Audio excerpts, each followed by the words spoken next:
시청자 여러분 안녕하십니까? 7월 18일 목요일 뉴스타트 1부 시작합니다. 먼저 주요 뉴스입니다. 오늘 새벽 3시 반을 기해 서울과 경기 남부, 충남 북부 등으로 호우주의보가 확대됐습니다. 이 지역에는 오전까지 시간당 최고 70mm 이상의 강한 비가 오겠고 내일까지 최대 200mm 이상의 많은 비가 집중될 전망입니다. 파주 등 경기 북부에 밤사이 시간당 70mm 안팎의 물폭탄이 쏟아지면서 다시 한번 호우 긴급 재난 문자가 발송됐습니다. 하천 수위가 높아지면서 파주 만장교에는 홍수 경보까지 발령됐습니다. 장마전선은 오후에는 남쪽으로 이동해 충청과 전북 지역에 다소 강한 비를 뿌릴 것으로 예상됩니다. 이후 밤부터는 정체전선이 남부지방에 머물며 남해안 부근에 다소 강한 비가 내릴 가능성이 있습니다. 호우 등으로 인한 악천후로 인천공항으로 도착하는 항공기 일부가 지연 운항되는 등 승객들이 불편을 겪었습니다. 어젯밤 도착 예정이던 일본 후쿠오카발 티웨이 항공기가 운항이 미뤄졌고 호찌민발 베트남 항공 여객기는 김포공항에 임시 착륙했다가 인천공항으로 도착했습니다. 한국수력원자력이 프랑스 전력공사를 꺾고 체코 신규 원전 건설 사업의 우선 협상 대상자로 선정됐습니다. 24조 원 규모의 사업비가 투입되는데 지난 2009년 UAE 바라카 원전 이후 15년 만에 쾌거입니다.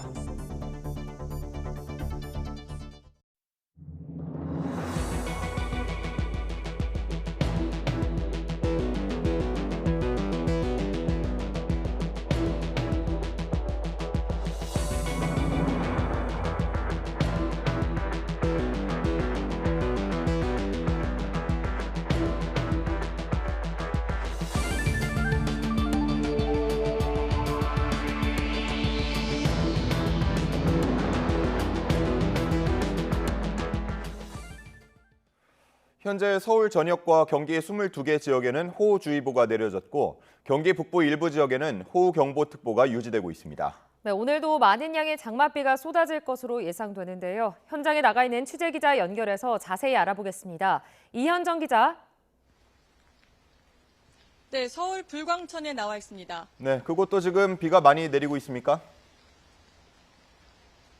네, 빗줄기가 계속 이어지고 있어서 시야를 확보하기 어려운 상황입니다. 하천 수위가 많이 높아지진 않았지만 범람 사고에 대비해 보시는 것처럼 출입도 막고 있습니다. 오늘 오전 3시 반을 기해 서울 전역과 경기 수원시와 용인시, 성남시 등 22개 지역에 호우주의보가 발령됐습니다. 호우주의보는 3시간 강우량이 60mm 또는 12시간 강우량이 110mm 이상으로 예측될 때 내려지는데요. 이 지역에는 오전까지 시간당 최대 70mm 이상의 강한 비가 오겠고 내일까지 최대 200mm 이상의 많은 비가 내릴 전망입니다. 극한 호우를 뿌릴 것으로 보이는 비구름이 동쪽으로 움직이고 있어 한두 시간 사이 서울에 강한 비가 쏟아질 가능성이 있습니다. 현재 동부간선도로 양방향과 내부순환도로 마장에서 성동 구간이 전면 통제됐는데 짧은 시간에 집중적으로 내리는 이번 비의 특성상 피해가 커질 위험이 큽니다. 서울시는 어젯밤 11시부터 시청과 구청, 시설공단 직원 3천여 명이 비상근무에 들어갔습니다. 특히 범람에 대비해 청계천과 중당천, 목동천 등 하천 29곳을 모두 전면 통제하고 있는데요. 호우특보가 해제되더라도 한강과 하천 수위를 모니터링하며 출입 재개 여부를 결정할 방침입니다. 경기 동두천시와 포천시, 양주시 등 경기 북부에 내려진 호우경보특보도 유지되고 있는데요. 이 지역에서도 시간당 70mm가 넘는 강한 비가 쏟아지는 곳이 있겠습니다. 오늘 새벽 2시 20분쯤에는 임진강 물이 불어나면서 경기 파주시, 문산천, 만장교 등에 홍수경보가 내려지기도 했습니다. 홍수경보는 최대 홍수량이 70%까지 수위가 차오를 거로 예상될 때 발령되고 이 정도 수위가 되면 천변 둔치와 자전거 도로 등 시설물 대부분이 잠깁니다. 산지와 하천 주변 저지대 등 침수 취약 지역에는 출입을 피하시고 범람과 고립, 산사태 등 추가 피해에 주의하시길 바랍니다. 또 출근 전 교통 상황을 미리 확인해 평소보다 서두르시고 가능하면 대중교통을 이용하시는 게 좋겠습니다. 지금까지 서울 불광천에서 YTN 이현정입니다. 베트남 호치민을 출발해 인천공항으로 가던 베트남 항공 여객기가 폭우로 인한 기상 악화로 김포공항에 임시 착륙해 승객들이 불편을 겪었습니다. 어제 오후 4시 25분 인천공항에 도착할 예정이던 베트남항공 VN402편은 오후 5시 20분쯤 김포공항에 착륙했습니다. 김포공항에 도착한 승객들은 기내에서 2시간 50분가량 대기했고 항공기는 저녁 8시 10분쯤 다시 이륙해 저녁 8시 반쯤 인천공항에 도착했습니다. 제보자는 YTN에 기상 악화로 회항을 한 건 이해되지만 왜 이 항공기만 그랬는진 의문이고 김포공항으로 입국하게 해달라고 항공사 측 등에 요청했지만 거절당했다고 밝혔습니다. 인천공항 측은 해당 여객기의 회항 사실은 확인됐지만 정확한 원인 등은 파악 중이라고 설명했습니다. 어젯밤 8시 50분 일본 후쿠오카를 출발해 인천에 도착할 예정이던 티웨이 항공기가 인천공항 악천후를 이유로 운항이 지연되고 있습니다. 제보자는 YTN에 티웨이에서 예정된 이륙 시간보다 55분 지연 출발하겠다고 문자로 공지했다가 이마저도 지키지 않고 출발을 기다리게 했다고 밝혔습니다. 이후 정확한 출발 시각 공지 없이 오늘 새벽 6시 반까지 공항에 와달라고 구두상 이야기했다고 덧붙였습니다. 이로 인해 승객들은 도심으로 다시 나가 숙소를 잡거나 일부는 공항에 머물며 항공기 이륙을 기다리고 있는 것으로 전해졌습니다. 한때 호우경보까지 내려졌던 경기 북부 지역을 중심으로 기록적인 폭우가 쏟아졌습니다. 곳곳에서 도로가 물에 잠기고 통제되는 등 피해가 잇따랐는데요. 시청자들이 YTN에 보내온 피해 현장의 모습을 윤웅성 기자가 전해드립니다. 녹양역 인근 한쪽 도로가 완전히 물에 잠겼습니다. 화물차 바퀴의 절반 높이까지 물이 들어찼습니다. 출근길인데도 시민들은 역으로 건너갈 엄두조차 내지 못합니다. 파주시에 있는 제2자유로 상황도 비슷합니다. 흙탕물로 뒤덮인 도로 위로 차들이 길게 늘어서 있습니다. 자동차가 지나갈 때마다 물살이 일어나는데 차들은 속도를 내지 못하고 모두 거북이 걸음입니다. 배수가 돼야 하는 맨홀에서 오히려 물이 쉴 새 없이 솟구칩니다. 맨홀에서 물이 역류하면서 일대 도로는 물바다가 됐습니다. 은평구에 있는 불광천 하천변 운동기구가 모두 물에 잠겼습니다. 반대편에 있는 산책로에도 물이 넘실거립니다. 강북구와 노원구 일대에 흐르는 우이천도 크게 불어났습니다. 보행로는 물에 잠겨 아예 사라졌습니다. 일부만 드러나 있는 운동기구들이 하천변 산책로였다는 걸 겨우 짐작하게 합니다. 지하 주차장으로 흙탕물이 쏟아져 내려갑니다. 마치 계곡에서 물이 내려오는 듯합니다. 이미 지하 주차장 안에는 성인 발목 높이 이상 물이 들어찼습니다. 주민들은 황급히 차를 지상으로 옮겨야 했습니다. 거센 비가 그친 뒤에도 피해는 계속됐습니다. 산비탈에서 흙이 무더기로 도로로 쏟아졌습니다. 굴삭기가 연신 흙을 퍼보지만 양이 만만치 않습니다. 흙만 내려온 게 아니고 그 옆에 이제 철된 그 기둥 같은 게 있었는데 그 기둥이 1차로까지 다 막고 있었어요. 승용차들도 어렵게 그냥 한시 넘어갔죠. 경찰은 많은 비가 내리면서 물길을 머금은 흙이 무너져 내린 것으로 보고 있습니다. YTN 윤홍성입니다. 이 시각 현재 수도권을 중심으로 집중호우가 계속되고 있습니다. 네, 출근 시간이 다가오고 있어 도로 상황이 우려되는데요. CCTV를 통해서 이 시각 현재 상황 어떤지 살펴보겠습니다. 첫 번째 영상부터 함께 보시죠. 네, 지금 보고 계신 모습은 경기 자유로의 먹절교 모습을 함께 보고 계십니다. 차들이 다니는 도로가 자유로의 모습이 보이고요. 오른쪽 하단에 보면 하천의 모습이 일부 보입니다. 장항천을 거쳐서 한강으로 연결되는 지점인데 유속이 꽤나 빠른 것을 확인해 볼 수 있습니다. 수위도 현재 높아지고 있는 상황이고요. 밤사이에 많은 비가 내리었기 때문에 통제 가능성도 있겠습니다. 출근길에 이 지역을 지나신다면 뉴스에 귀 기울여 주시고 주의해서 운행하시기 바랍니다. 다음 화면 함께 보시죠. 네, 서울 서초 잠수교의 모습입니다. 한강 물이 차올라서 육안으로 봐도 지금 수위가 좀 상당하고 유속도 빠른 모습입니다. 도로도 비로 인해서 젖어 있는 모습을 보실 수 있습니다. 잠수교 수위가 5.5m까지 올라가면 보행자와 자전거 통행이 금지되고 6.2m가 되면 차량은 지날 수가 없는데요. 오늘 새벽 4시 기준으로 현재 4.5m가량 잠긴 상태로 보입니다. 앞으로 서울에 비가 더 내린다면 잠수교가 잠길 가능성도 있기 때문에 이 구간을 통과할 때는 각별히 주의해 주시기 바랍니다. 다음 영상 보시겠습니다. 네, 지금 보고 계신 곳은 인천공항 김포 나들목 부근입니다. 공항 근처는 악천후로 항공기의 지연이 잇따르고 있습니다. 강한 빗줄기가 내리는 모습 확인이 되고요. 도로가 상당히 미끄러운 모습인데 지금 차들이 지나는 곳 주위로 물보라가 있는 모습 확인할 수가 있겠습니다. 평소보다 속도를 줄이고 안전거리를 넉넉히 확보할 필요가 있어 보입니다. 빗줄기가 강해지면 시야 확보가 더 어려워질 수 있기 때문에 비상등을 켜고 운행할 필요도 있겠습니다. 우리 시청자분들께서도 운행하실 때에는 항상 주의를 기울여 주시기 바랍니다. CCTV 모습 함께 확인해 봤습니다. 파주와 의정부 등 경기 북부 일대에는 시간당 100mm가 넘는 물폭탄이 쏟아졌습니다. 지반이 약해져 토사가 쏟아지고 도로와 주택이 침수됐습니다. 표정우 기자가 현장에 다녀왔습니다. 고속도로 옆 비탈면에서 흙더미가 쏟아졌습니다. 바위까지 함께 떨어지면서 낙석 방지 울타리는 힘없이 무너졌습니다. 사고 충격이 도로 옆 가로등까지 이렇게 엿가락처럼 휘었습니다. 다행히 토사가 쏟아질 때에는 지나던 차량이 없어 인명피해는 없었습니다. 평소라면 많은 차량이 다닐 도로가 강처럼 변했습니다. 흙탕물이 빠르게 흘러 차량 운행이 어려운 상황. 운전자들은 도로에 차를 버리고 대피했습니다. 출근길에 갑자기 비도 오고 차가 막히면서 앞차가 서 있더라고요. 비상깜빡이 켜고 서 있는데 갑자기 물이 불어나면서 움직이지 못했어요. 지하주택에도 물이 찼습니다. 수위가 높아지면서 집안에 갇힌 주민은 다급하게 119를 찾았습니다. 물이 안방까지 들어와서 갇혀 있다고 했는데요.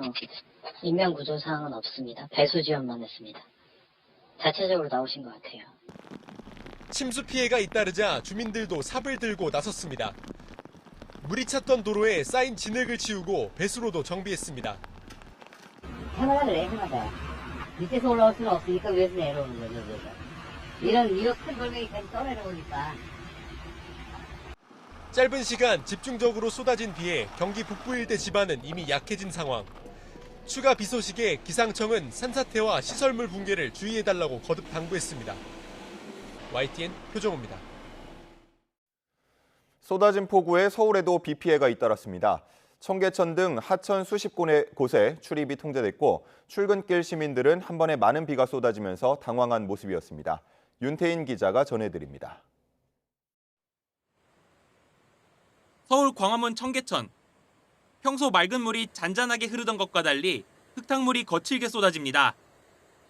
시민들이 더위를 식히던 산책로는 흔적조차 찾아볼 수 없습니다. 쏟아진 비에 청계천도 물이 빠르게 불어나면서 산책로 출입이 통제됐습니다. 출근길에 쏟아진 물폭탄에 직장인들도 당황했습니다. 우산으로 거센 빗줄기를 막기에는 역부족이었습니다. 거의 하반신은 다 젖어 있었고 운동화 신었는데 그 안에 물이 너무 많이 차서 찰방찰방 걸어왔습니다. 학생들도 비 피해를 입었습니다. 폭우로 인한 정전으로 복도가 캄캄해졌고 급식실도 불이 꺼진 채 텅 비었습니다. 하루 동안 서울 시내 학교 3곳이 정전이나 침수 피해를 겪으면서 학생들을 조기하교시켰습니다. 변압기가 지상했는데 거기에 아마 문제가 생겼나 봐요. 침수가 돼갖고 물이 좀 들어가가지고. 서울에서는 하천 29곳과 동부간선도로 등 일부 도로가 한때 통제됐습니다. YTN 윤태인입니다. 춘천과 철원 등 강원 영서 북부 지역에도 많은 비가 내려 피해가 잇따랐습니다. 춘천댐 등 북한강 수계 상류댐은 올해 첫 수문을 열고 수위 조절에 나섰습니다. 홍성욱 기자입니다. 북한강 상류 춘천댐이 수문을 열었습니다. 물보라를 일으키며 쉴 새 없이 쏟아져 나옵니다. 초당 100톤이 넘는 물을 흘려보내며 수위 조절에 나섰습니다. 강원 영서 지역을 중심으로 100mm가 넘는 장맛비가 내렸습니다. 춘천댐과 의안댐 등 북한강 수계 댐들도 올해 처음으로 이렇게 수문을 열었습니다. 피해도 잇따랐습니다. 전원 주택단지 공사 현장에서는 축대가 일부 무너져 내렸습니다. 가림막을 덮어놨지만 토사가 도로 밖으로 쏟아져 내렸습니다. 버스 정류장과 맞닿아 2차 사고 우려도 큰 상황. 자치단체는 계속된 장맛비로 복구 공사가 제대로 이뤄지지 못했다며 업체에 시정 조치를 내렸습니다. 오전 10시 강원도 원주에서는 갑자기 다리 옆 비탈면이 무너졌습니다. 사람들이 많이 지나다니는 산책길. 다행히 다친 사람은 없었지만 재난당국은 사고 주변을 통제했습니다. 나무가 쓰러지는 일도 많았습니다. 밤새 강원도 영월과 삼척, 양구 등에서 신고가 들어왔고 안전조치가 이어졌습니다. 서울 양양 고속도로에서는 야간 빗길 4중 추돌 사고로 3명이 병원 치료를 받았습니다. 기상청은 목요일까지 강원 지역에 최대 120mm 비가 더 내리고 다음 주에도 비 예보가 이어진다며 안전에 각별한 주의를 당부했습니다. YTN 홍서욱입니다. 보신 것처럼 수도권에 집중적으로 내린 비로 곳곳에 침수되는 사고가 잇따랐습니다. 갑자기 하천이 불어나 차량이 잠기거나 쏟아지는 비에 지하 공간이 침수되는 일이 반복됐는데요. 이런 일이 닥치면 어떻게 대처해야 할지 윤성훈 기자가 정리했습니다. 도로가 마치 하천처럼 변했습니다. 경기 북부 등 수도권에 내린 비로 도로나 지하 주차장 등 곳곳이 물에 잠겼습니다. 짧은 시간에 특정 지역에 많은 비가 집중되면서 피해가 커졌습니다. 좁은 지역에 단시간에 돌발성으로 내리는 집중폭우가 쏟아지는 이런 특성을 가지고 있습니다. 저지대 지대 같은 경우에는 돌발적으로 많은 사람들이 피해에 노출되기가 쉬운. 반지하 주택이나 지하상가, 지하철역 등 지하 공간에 갑자기 물이 차면 어떻게 해야 할까? 호우주의보나 경보가 내려진 상황에서 지하 공간 바닥에 조금이라도 물이 차오르거나 하수구가 역류한다면 이미 위험하다는 신호입니다. 이럴 때는 우선 출입문부터 열어야 합니다. 문 밖에 물 높이가 50cm 정도만 돼도 압력 때문에 문을 열고 나가기가 어렵기 때문입니다. 문 밖으로 빠져나와 지상으로 대피할 때 승강기 이용은 피해야 합니다. 단전될 경우 다칠 수 있기 때문입니다. 지하주차장에 있는데 물이 차기 시작한다면 경사로에 흐르는 물 때문에 차량 이동이 어려울 수 있는 만큼 차를 놔두고 즉각 대피해야 합니다. 그게 물이 한번 차기 시작하지만 정말 빠른 시간이에요. 진짜 수분 내에 또 그 목숨을 잃을 만큼 찰 수가 있다는 얘기예요. 좀 위험하다, 조금이라도 감지가 되면 무조건 빨리 대피하는 게 사실. 자동차가 침수된 경우 차량 안팎 수위 차이가 30cm 이하가 돼야 문을 열고 나갈 수 있습니다. 문이 안 열릴 땐 자동차 좌석 목받침을 빼내 유리창을 깨고 탈출하고 고지대나 자동차 지붕 위로 대피해야 피해를 줄일 수 있습니다. YTN 윤성훈입니다.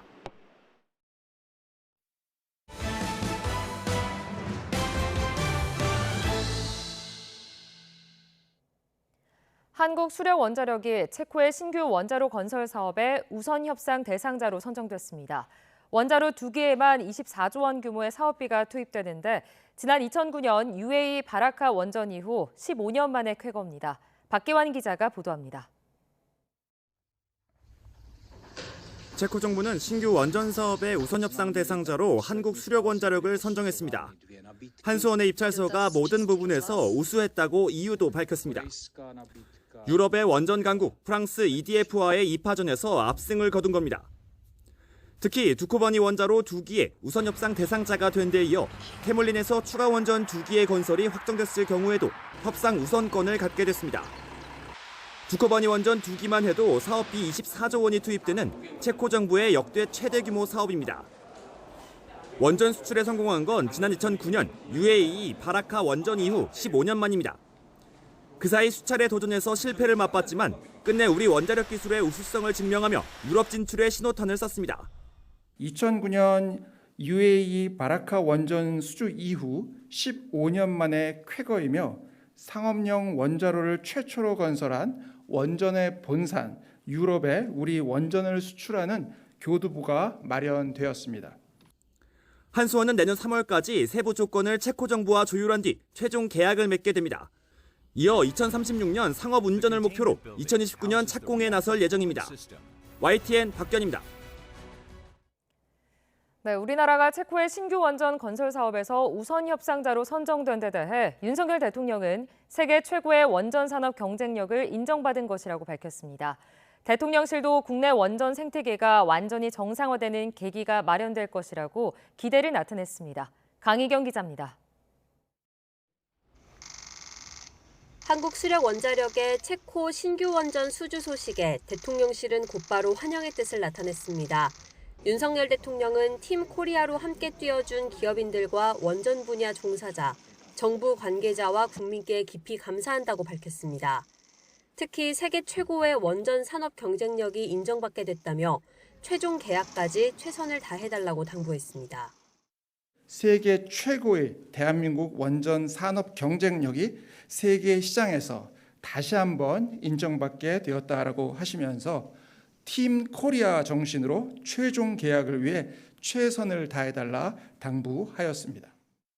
대통령실 고위 관계자는 세계에서 가장 낮은 수준의 건설 단가이면서도 최고 수준의 안정성과 기술력을 확보하고 있는 점, UAE 바라카 원전 사업의 성공적 추진 경험 등을 우선 협상 대상자 선정의 배경으로 꼽았습니다. 또 민관이 하나가 돼 끝까지 최선을 다한 데다 윤 대통령의 원전 세일즈 정상회교와 범정부 차원의 전방위적 수주 지원이 모두 역할을 했다고 설명했습니다. 페트로 피알라 체코 총리와의 정상회담을 시작으로 UN 총회, 나토 정상회의 등 기회 있을 때마다 대한민국 원전에 대한 세일즈 외교를 펼쳐왔습니다. 이번 원전 수주로 정부는 양질의 수출 일감이 대량으로 공급돼 원전 업계에 새로운 활력을 불어넣을 것으로 기대하고 있습니다. 대통령실도 이번 기회를 발판으로 탈원전 기간 어려움을 겪은 국내 원전 생태계가 완전히 정상화되고 원전 최강국으로 도약할 수 있을 것으로 보인다고 강조했습니다. YTN 강희경입니다. 네, 도널드 트럼프 전 대통령이 내일 후보 수락 연설을 앞두고 무대를 점검하며 대관식 예행 연습에 나섰습니다. 오늘은 트럼프가 부통령 후보로 지명한 JD 벤스의 연설이 예정돼 있는데요. 공화당 전당대회가 열리고 있는 밀워키로 가보겠습니다. 권준기 특파원. 네, 밀워키 공화당 전당대회장입니다. 네, 도널드 트럼프 전 대통령 그곳 행사장에 미리 등장을 했다고요? 그렇습니다. 제가 있는 전당대회장은 아직 행사 시작 전인데요. 조금 전에 트럼프 전 대통령이 제 바로 뒤로 보이는 무대에 등장했습니다. 내일 수락 연설을 앞두고 미리 무대를 점검하기 위해서 나타난 겁니다.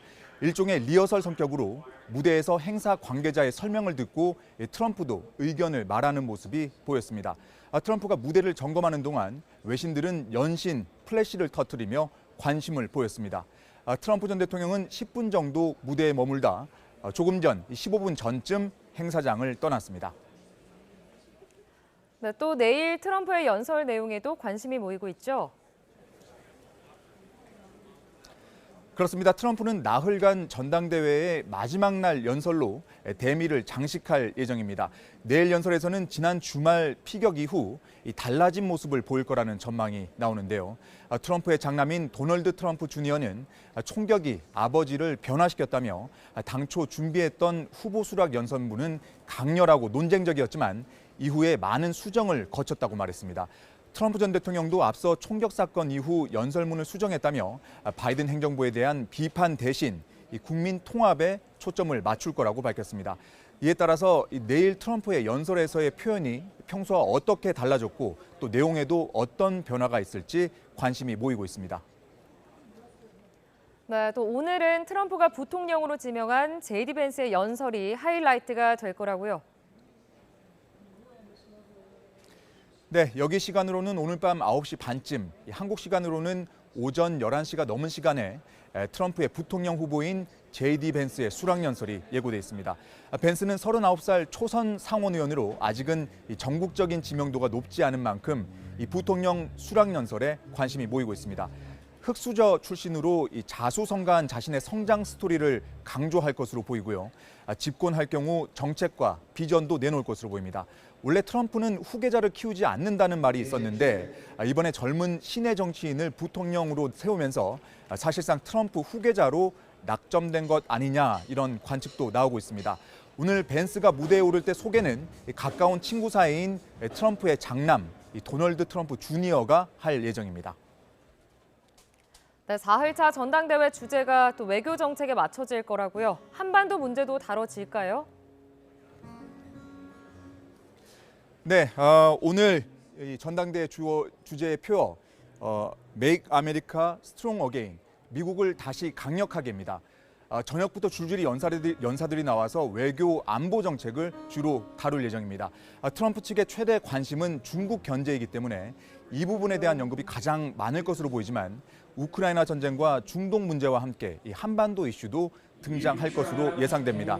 특히 우리 입장에서는 주한미군 감축과 방위비 인상 문제가 관심인데 앞서 케빈 맥카시 전 하원의장은 미러퀴 외신기자 브리핑에서 주한미군 감축에 부정적인 견해를 나타냈습니다.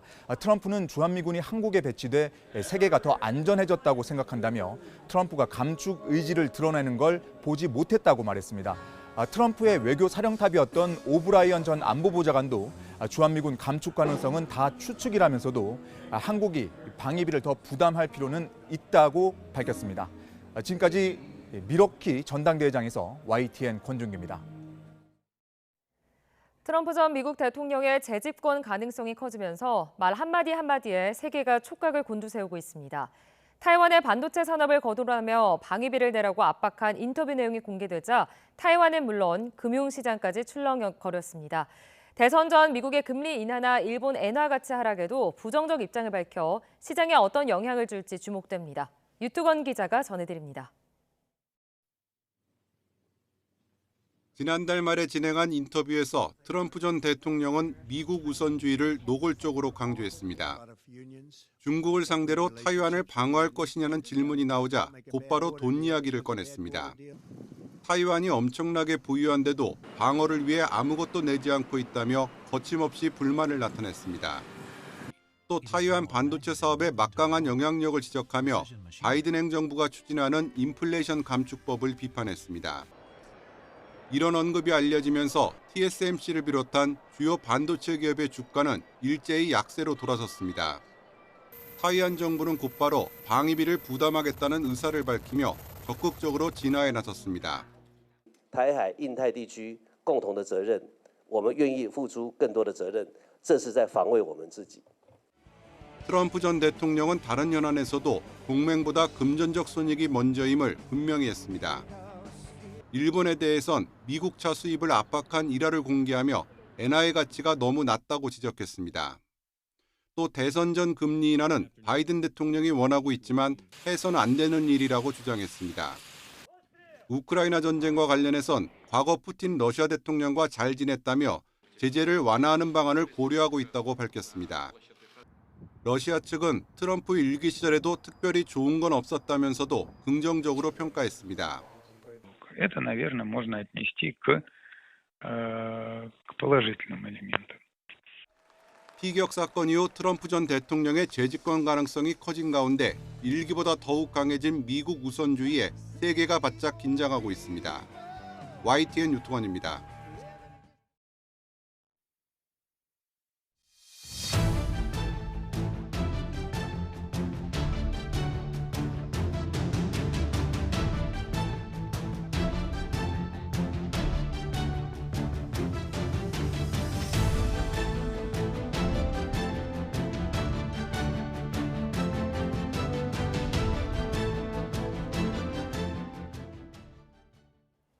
어제부터 수도권을 중심으로 강하고 많은 비가 집중되고 있습니다. 파주 등 경기 북부에 이어 서울 등 그 밖의 중부지방으로도 호우특보가 확대하고 있습니다. 자세한 호우 현황 알아보겠습니다. 원희다 캐스터. 네, 기상센터입니다. 네, 지금 강하게 비가 내리는 곳 자세히 전해주시죠. 네, 수도권과 영서 북부 지역에 강한 비가 집중되고 있습니다. 이 지역에는 보라색과 붉은색의 호우구름이 자리하면서 인천에 시간당 50mm 안팎, 서울에도 시간당 30mm 안팎의 호우가 쏟아지고 있습니다. 따라서 경기 북부와 영서 북부에 호우 경보가 발효 중이고요. 서울 등 그 밖의 중부지방에도 호우주의보가 내려져 있습니다. 오늘 오전까지는 주로 중부지방에 시간당 30에서 많게는 70mm 안팎의 호우가 쏟아지겠고요. 이후에는 정체전선이 남하하면서 남부지방에 집중되겠습니다. 어제부터 지금까지 중부지방을 중심으로 많은 비가 내렸습니다. 파주 판문점에 580.5mm, 서울 노원구에도 141.5mm의 많은 비를 기록하고 있습니다.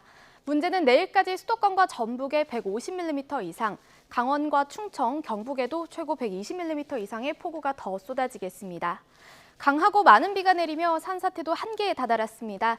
현재 중부와 경북에 산사태 위기경보 경계 단계가 발령 중이고요. 중서부 지방을 중심으로 산사태 특보가 확대되고 있습니다. 추가 피해가 발생할 가능성이 큰 만큼 위험 지역에 계신 분들은 안전한 곳에 머무르시고 계속해서 주의를 기울여 주시기 바랍니다. 지금까지 기상센터였습니다. 국민의힘 전당대회가 막바지로 접어들며 후보들 간 신경전도 최고조에 달하고 있습니다. 특히 한동훈 후보가 법무부 장관 시절 패스트트랙 사건의 공소 취소 부탁을 나경원 후보로부터 받았다고 폭로해 날선 공방이 벌어졌습니다. 박정현 기자입니다. 한동훈 후보가 법무부 장관 재직 시절 나경원 후보로부터 사건 청탁을 받았다는 취지로 발언을 한 건 오전 방송 토론에서였습니다. 나 후보가 2019년 4월 선거법 처리 등의 물리적 저지를 주도하다 기소된 이른바 패스트트랙 사건과 관련해 공소 취소를 요청했다는 겁니다. 나 의원님께서 저에게 본인의 그 패스트트랙 사건 공소 취소에다가 부탁하신 적 있으시죠? 저는 거기에 대해서 제가 그럴 수 없다고 말씀드렸고요. 그런 식으로 저희가 구체적 사안에 개입할 수 없습니다. 민주당 이재명 전 대표를 왜 구속하지 못했느냐는 경쟁 후보들의 공격에 장관은 사건에 개입할 수 없다는 반박이었지만 파장은 적지 않았습니다. 나 후보는 즉각 SNS에 글을 올려 헌정 질서를 바로 세워달라는 차원에서 했던 충언을 한 후보가 자신 욕심을 위해 교묘히 비틀었다고 반발했습니다. 오후 합동연설에서도 당연히 공소 취소됐어야 할 반헌법적 기소였다며 한 후보가 보수 가치에 최소한 책임감과 연대의식도 없다고 맞받았습니다. 여당 법무부 장관이라면 당연히 해야 되는 사안이라고 생각을 합니다. 당연히 취소하는 것이 맞았을 텐데 그것을 취소하지 않았다는 것만으로도 저는 당대표 후보로서의 자질과 자격이 없다고 생각을 합니다. 원희룡 후보도 한 후보 입이 당의 새로운 위험으로 떠올랐다며 입리스크라고 날을 세웠습니다. 또 한 후보의 댓글팀 의혹을 두고 한 후보 해명은 드루킹 사건 당시 김경수 전 경남도지사가 내놓은 논리와 같다며 사법 리스크까지 거론했습니다. 한동훈 후보가 그런 사법 리스크 때문에 또 야당의 발목이 잡히는 그런 상태는 우리에게도 불행이기 때문에 과거의 김경수 사건도 초기에 진행되는 패턴이 현재까지 똑같거든요. 윤석열 후보 역시 한 후보 발언이 자칫 민주당의 공격에 빌미를 줄 수 있다며 우려의 뜻을 나타냈습니다. 우리 스스로 좀 선을 넘는 발언들은 조심해야 되겠다 이런 걸 느꼈습니다. 그래서 우리 스스로 자중자애하자. 까딱 잘못하다 야당 공격의 빌미가 될 수 있다. 이에 한 후보는 그동안 자신을 향했던 상대 후보들의 네거티브를 생각해보라며 적반하장이라고 맞받았습니다.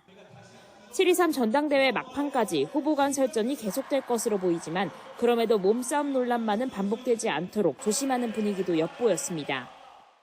지난 충청권 연설회 당시 지지자들 간 폭력 사태까지 벌어지며 연설회장 출입 통제는 한층 강화됐습니다. 공식 합동연설의 일정은 마무리됐지만 전당대회가 폭로전 양상까지 보이면서 전대 이후 당분열을 우려하는 목소리도 커지고 있습니다. YTN 박정현입니다. 전국 수련병원들이 의대 증원에 반대하며 사직서를 냈던 전공의들의 사직 절차를 진행하고 있습니다.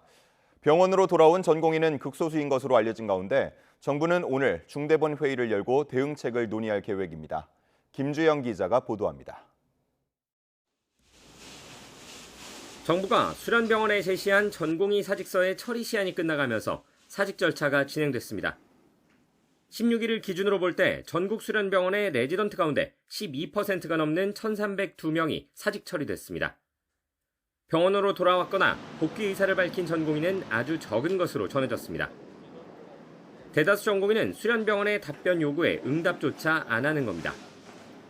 전국 전공의들의 사직 여부가 최종적으로 마무리되면 하반기 전공의 채용 절차가 진행됩니다. 사직 처리 여부에 대해서 병원에서는 확정을 지어주시고 그 이유에 따라 전공의 TO가 결정이 됩니다. 그럼 그 전공의 TO에 따라서 7월 22일부터 마지막 날까지 하반기 수련 과정에 있는 전공의들을 모집하게 됩니다. 정부는 사직 전공의들이 다른 병원으로라도 어느 정도 복귀할 것으로 기대하고 있지만 순탄치는 않은 상황입니다. 상당수 전공의는 현 상황에서는 수련병원으로 돌아가지 않겠다는 의지가 강한 것으로 알려졌습니다.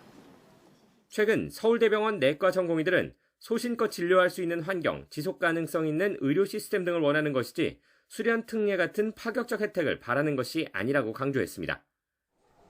일부 교수들도 전공의들을 일괄 사직 처리할 경우 함께 사직하겠다는 뜻을 밝히기도 했습니다. 이런 가운데 정부는 중대본 회의에서 전공의 사직 상황을 공유하고 대책을 논의할 방침입니다. YTN 김주영입니다. 7월 18일 목요일 미리 보는 오늘입니다. 국민의힘 나경원, 원희룡, 윤상현, 한동훈 당대표 후보가 네 번째 TV토론회에 나섭니다. 1차 과반 득표를 목표로 하는 한동훈 후보에 맞서 나머지 후보들의 집중 공세가 예상되는데요. 전당대회 새로운 뇌관으로 떠오른 한동훈 후보의 패스트트랙 사건 공소 취소 요청 폭로와 함께 각종 특검 등을 둘러싼 공방이 이어질 것이란 전망이 나옵니다. 더불어민주당 김두관, 김지수, 이재명 당대표 후보들이 첫 방송 토론회에서 격돌합니다. 토론회에서는 종부세 완화, 금투세 시행 유예 등을 놓고 후보들 사이 공방전이 예상되는데요. 이 후보는 오후에는 최고위원 출마 후보들과 함께 전북 익산에서 수해 복구 봉사활동에 나서고 김두관 후보는 모레 제주에서 열리는 첫 합동연설회를 준비하며 지지자들을 접촉할 계획입니다. 사실상 혼인관계를 유지하는 동성 연인 사이에 건강보험 피부양자 자격을 인정할지에 대해 대법원 전원합의체 결론이 오늘 나옵니다. 대법원은 오늘 오후 2시 전원합의체를 열고 동성 배우자를 둔 소성욱 씨가 국민건강보험공단을 상대로 피부양자 자격을 인정해달라며 제기한 소송 3건에 대해 판결을 선고합니다. 소 씨는 2019년 동성 배우자 김용민 씨와 결혼식을 올리고 이듬해 2월 김 씨의 피부양자로 등록했지만 피부양자 인정 조건에 부합하지 않는다는 이유로 보험료를 내야 한다는 처분을 받았습니다. 코로나19 확산 당시 방역당국이 종교시설에 내린 집합금지 처분이 적법했는지에 대한 대법원 전원합의체 결론이 오늘 나옵니다. 대법원은 오늘 오후 2시 전원합의체를 열고 광주 안디옥교회가 광주시를 상대로 낸 집합금지 처분 취소 소송 상고심을 선고합니다. 앞서 코로나19 집단 감염이 발생했던 안디옥교회는 2020년 8월 정부의 집합금지 명령을 어기고 6차례 대면 예배를 강행했습니다. 지금까지 미리 보는 오늘이었습니다. 또래 여학생을 폭행한 10대들이 검찰에 넘겨졌습니다. 폭행 장면을 직접 촬영하기도 했는데 신고하면 인생을 망쳐놓겠다며 협박하는 모습까지 고스란히 담겼습니다. 유서연 기자가 단독 취재했습니다. 10대 여학생이 무릎을 꿇고 앉아 있습니다. 앞에 서 있던 또 다른 10대가 갑자기 얼굴을 내려칩니다. 머리를 잡고 연거푸 때리더니 발로 걷어차기도 합니다. 치워, 빗 맞았잖아. 치우라고 머리카락. 피해 사실을 신고하면 인생을 망쳐놓겠다며 협박까지 합니다. 네가 신고하잖아? 내가 들어가잖아? 그럼 나 네 죽이고 들어갈 거야. 어차피 들어갈 건 아닌데 인생 얘기하고 들어갈 거야. 10대 A양 등이 경기도 수원에 있는 건물 지하 주차장에서 또래 여학생을 폭행한 겁니다. 피해자는 두려움에 떨다 일주일 만에 병원을 찾았는데 전치 2주 진단을 받았습니다.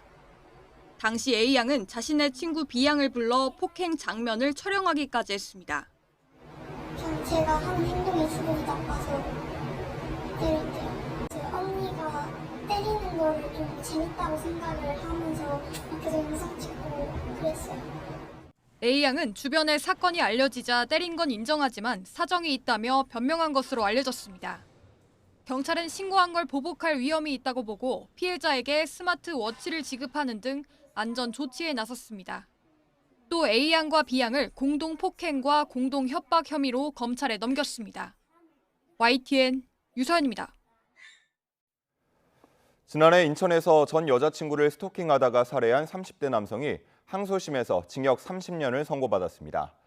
재판부는 피해자가 자신을 보호하려 할 수 있는 모든 걸 했지만 보복 범죄로 황망하게 생을 마감했다며 1심보다 더 무겁게 처벌했습니다. 김다현 기자가 보도합니다. 지난해 7월 30대 남성 설모 씨는 출근하던 전 여자친구의 집 앞에 찾아가 흉기를 휘둘렀습니다. 여성은 그 자리에서 숨을 거뒀고 범행을 말리던 여성의 어머니도 다쳤습니다. 설 씨는 폭행과 스토킹 때문에 접근 금지 처분까지 받은 상태였는데 한 달 만에 이를 무시하고 범행을 저지른 것으로 드러났습니다. 사건 발생 꼭 1년 만에 항소심 재판부는 설 씨에게 1심보다 무거운 징역 30년을 선고했습니다.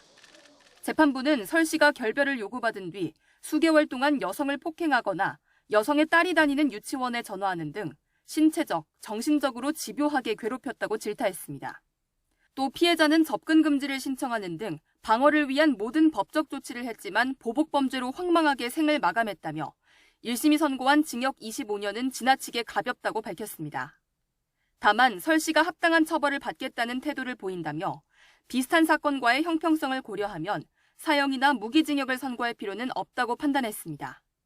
선고 직후 유가족은 눈물을 참지 못했습니다. 형량은 1심보다 5년 늘었지만 이미 숨진 피해자가 돌아올 수 없기 때문입니다.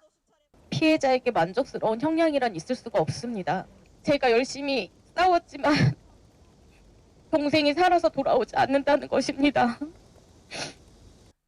유가족은 또 교제폭력과 살인을 막기 위한 입법적인 노력도 강조했는데 실제로 관련 법안들이 국회에서 발의와 폐기를 거듭하는 사이 비슷한 사건들이 반복되고 있는 현실입니다. YTN 김다현입니다. 네, 길게는 1시간씩 잠수할 수 있는 스쿠버 장비를 활용해 수산물을 불법 채취한 일당이 해경에 붙잡혔습니다.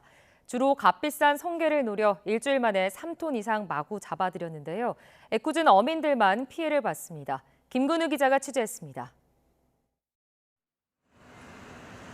경북 포항 영일만항 앞바다입니다. 오리발부터 산소통까지 스쿠버 장비를 갖춘 잠수부가 바다에 뛰어듭니다. 잠시 뒤 바다에서 무언가 떠오르자 배 위로 끌어올리는 선원들 모습이 포착됩니다. 취미로 스쿠버 다이빙을 하는 것처럼 잠수에서는 성게와 멍게, 뿔소라 등 수산물을 잡은 겁니다. 스쿠버 장비를 이용한 조업은 오래 잠수하면서 수산물을 싹쓸이할 수 있어 엄격히 금지돼 있습니다. 하지만 취미 잠수인 척 모터보트를 타고 나가서는 잡은 물건은 운반용 어선에 실는 방식으로 어민들의 눈을 피했습니다. 일주일 만에 3톤 넘게 잡았는데 시가로는 4천만 원이 넘는 양입니다. 직접 종묘를 바다에 뿌리고 미역이나 다시마 등 먹이도 주며 길러온 어민들은 큰 피해를 봤습니다. 무자비하게 채취를 값보다 큰 거 장급시 채취해가고 우리 어민들이 농사를 짓는 거라 생각하면 되는데 그거를 몰래 훔쳐가고. 주로 제철을 맞은 성게를 노렸는데 비싼 값에 서울을 비롯한 전국의 고급 식당에 넘겼습니다. 해녀가 잡은 자연산이라며 오리발을 내밀었지만 해경이 증거를 들이밀자 결국 실토했습니다. 레저 활동차 입수하였다가 어획물을 보고 포획하는 경우가 있지만 이들처럼 사업 목적을 위해서 전문적으로 역할을 나누어서 한 사례가 좀 특이점이라 볼 수 있습니다. 해경은 잠수부 3명을 비롯해 일당 6명을 검거하고 이 가운데 주범 1명은 구속했습니다. YTN 김근우입니다. 아파트 고층 난간에 선 30대 여성이 119 구조대 덕분에 목숨을 구했습니다. 특전사에서 7년간 복무한 20대 소방관이 위층에서 로프를 달고 내려오는 기지를 발휘했습니다. 오점곤 기자가 전해드립니다. 전북 전주시에 있는 한 아파트 13층. 여성 한 명이 철제 난간을 다리에 낀 채 아슬아슬 매달려 있습니다. 이때 자세를 고쳐서는 여성. 지상에서는 만일의 사태에 대비해서 에어매트가 펼쳐집니다. 때맞춰 안전장비를 차고 자세를 잡은 구조대원. 살금살금 내려오더니 순식간에 뛰어내려 여성을 붙잡습니다. 무게중심을 앞으로 둔 채 양 다리를 붙잡아서 난간 안쪽으로 밀어넣는데 성공합니다. 실제 추락사고로 이어질 뻔한 위험천만한 상황이었지만 위험 신고가 들어오고 여성이 구조되기까지 불과 30분밖에 걸리지 않았습니다. 이번 고공 구조작전에 투입된 신강민 소방사는 지난해 임명된 2년차 소방관입니다. 20대 후반의 어린 나이지만 7년간 제1공수 특전여단에서 복무했던 베테랑입니다. 함께 출동한 동료들 그리고 군에서 쌓은 경험 덕분에 망설임 없이 작전을 수행할 수 있었다고 합니다. 네, 팀원들도 믿었고 그 외적으로도 사실 구조대상자가 워낙 긴급한 상황이어서 크게 이렇게 두려움이 없었던 것 같습니다. 군 생활을 하면서부터 늘 누군가에게 도움이 되는 일을 하고 싶었다는 신강민 소방사. 젊은 소방관은 지금껏 해온 대로 앞으로도 안전하고 보람있게 현장에 나갈 수 있기를 소망합니다. 구조 대상자의 안전과 그리고 저희 팀원 그리고 제 안전을 항상 우선시하면서 구조하면서 그렇게 소방 생활하고 싶습니다. YTN 오점곤입니다. 수도권 등 일부 지역에 많은 비가 내렸는데요. 장맛비가 그친 제주에는 고온다습한 남풍이 불어 찜통더위가 찾아왔습니다. 보도에 고재용 기자입니다. 무더위를 식히려는 사람들이 해수욕장을 찾았습니다. 물놀이를 즐기다 보면 어느새 더위는 싹 사라집니다. 오늘 날씨는 더워도 아이들하고 와서 스노클링하고 놀 수 있어서 좋았어요. 도심은 푹푹 찌는 찜통 더위에 평소보다 인파가 줄어 한산합니다. 양산을 써봐도 그늘에서 부채질을 열심히 해봐도 더위는 쉽게 물러서질 않습니다. 지금 친구 만나러 밖에 나왔는데 지금 너무 쪄 죽을 것 같이 너무 더워요. 열사병 걸릴 것 같이. 피부가 막 타는 것 같은 느낌이에요. 정체전선이 올라간 이후 제주에는 고온다습한 남풍이 불면서 무더위가 기승을 부리고 있습니다. 제주 동부에는 폭염경보가, 제주 북부와 서부에는 폭염주의보가 각각 발효됐습니다.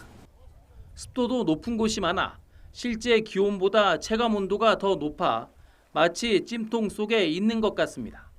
낮 동안 32도 내외의 기온 분포를 보이고 동시에 습도가 60에서 80% 정도로 높게 유지되고 있습니다. 체감온도는 기온보다 1에서 2도가량 더 높은 34도 내외의 매우 무더운 날씨가 당분간 지속될 것으로 예상합니다. 제주 지역은 35.2도의 일 최고 기온을 기록했고 높은 습도에 산간을 제외한 대부분 지역에서도 체감온도가 30도를 웃돌았습니다. 앞으로도 제주 지역에는 낮에는 무더위가, 밤에는 열대야가 기승을 부릴 것으로 전망돼 건강관리에 각별한 주의가 필요합니다. YTN 고재영입니다. 오늘의 주요 재판입니다. 실질적 혼인 관계인 동성 연인의 건강보험 피부양자 자격을 인정할지에 관한 대법원 전원합의체의 결론이 오늘 오후 2시에 나옵니다. 소성욱 씨는 국민건강보험공단이 동성 배우자 김용민 씨에 대한 건강보험 피부양자 등록을 거부하자 행정소송을 냈는데요. 1심과 2심 판단이 엇갈린 이 사건에 대해 대법원 전원합의체가 어떤 결론을 낼지 주목됩니다.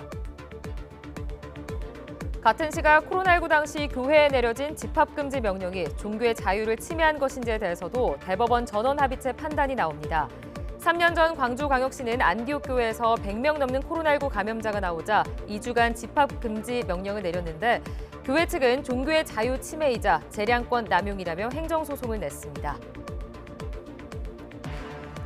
같은 시각 서울고등법원에서는 민주당 전당대회를 앞두고 현역 의원에게 돈봉투를 살포하는 데 관여한 혐의로 기소된 윤관석 전 의원과 강래구 전 한국감사협회장의 2심 선고가 진행됩니다.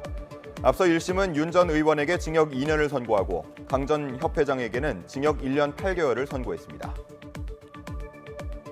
오늘 오전 10시엔 대학원생 제자들이 대필한 논문을 실적으로 딸을 서울대 치의학 전문대학원에 입학시킨 혐의를 받는 성균관대 교수의 1심 선고도 예정돼 있습니다.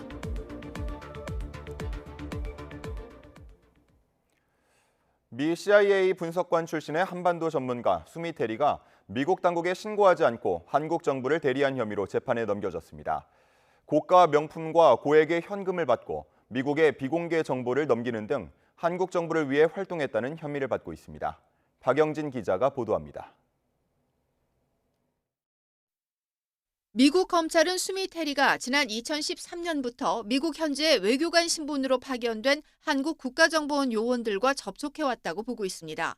총 31쪽의 공소장에는 수미 테리가 국정원 요원들과 고급 식당에서 식사하는 모습, 명품 가방을 사는 모습, 또 매장에서 나와 차량으로 함께 이동하는 모습 등을 담은 사진도 공개됐습니다. 수미 테리가 이런 고가의 명품들과 연구 활동비 등 고액의 현금을 받고 국정원 요원들과 전현직 미 정부 관료와의 만남을 주선하고 한국 정부의 입장을 대변하는 글을 기고하는 등 한국 정부의 대리인 역할을 했다는 겁니다. 또 미 정부 관료와의 비공개 모임 등에서 획득한 정보를 한국 정부에 넘겼다고 보고 있습니다.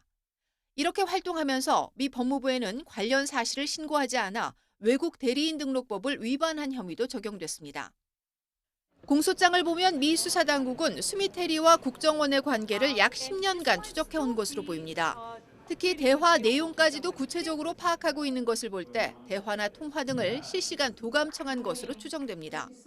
수미테리 측은 이 같은 혐의를 완강히 부인하고 있습니다.